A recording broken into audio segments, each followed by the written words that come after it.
Okay, so the last big batch of classified JFK files is finally out. And you know what that means?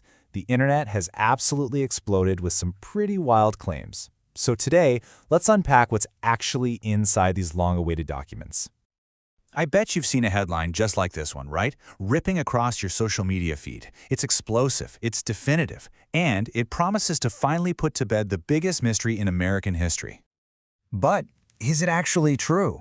After all this time, after decades of waiting, does this mountain of declassified paper really hold the smoking gun that everyone's been searching for over 60 years? All right, in this explainer, we're going to cut right through all that noise. We're going to separate what's just viral fiction from what's actually documented fact. So let's not waste any time. The short answer? A big, resounding no. I know. Despite all those breathless headlines, there is no bombshell in these documents naming a new shooter or blowing a conspiracy wide open. So what is in them then? That's the real question, isn't it? Let's dive in and see what historians and researchers are actually finding as they comb through this massive data dump. And when I say massive, I mean it. We're talking about roughly 77,000 pages of material. Think about that. All this stuff was previously classified or blacked out, coming from the CIA, the FBI, the State Department, the whole shebang. Now, here's the most important thing to get your head around.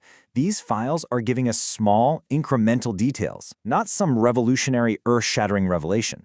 So yeah, we learn a little more about the CIA keeping tabs on Lee Harvey Oswald during his trip to Mexico City.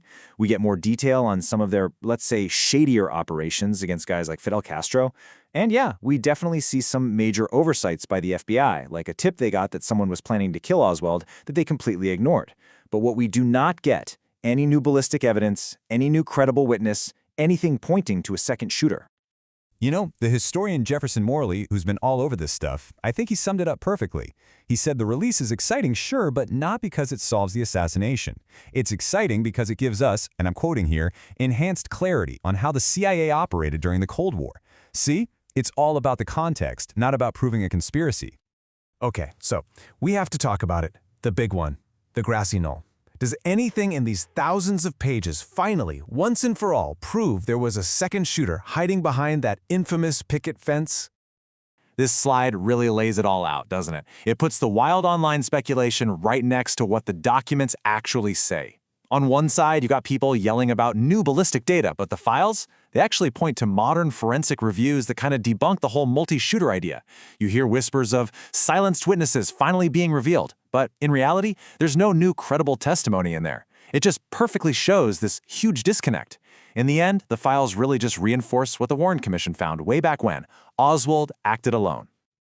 So if the files don't crack the case, what's the point? What's their real value? Well, it turns out they paint a much wider and, frankly, much more chaotic picture of the entire Cold War era. This timeline really helps put it all into perspective. I mean, look at this. The files detail some seriously aggressive CIA operations. They were involved in foreign assassinations, they had these plots against Cuba, and yep, they confirmed the agency was tracking Oswald just a few weeks before Dallas. But, and this is the absolute key, the files provide zero, and I mean zero, evidence that connects any of this stuff to a plot to actually kill JFK. Which brings us to a really critical question, right? If thousands and thousands of pages of declassified documents don't back up these huge conspiracy theories, why are they still so powerful? Why do they stick around? Well, it seems to come down to how you interpret the lack of a smoking gun, because the fact that there isn't one can lead people to two totally different conclusions. And here they are, side by side. For the skeptic, for the conspiracy believer, the absence of evidence is the evidence. It's proof of a massive cover-up, right? They think the real documents must have been hidden or destroyed.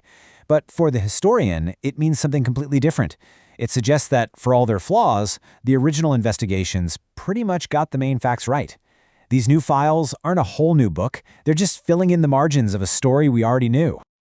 So here's the main takeaway from all of this. It's not a new answer to who killed JFK. Instead, what we get is a much clearer, more detailed picture of the world he was killed in. A world filled with paranoia, secret wars, and an intelligence community that was, let's be honest, seriously overreaching its authority. That's the real story here.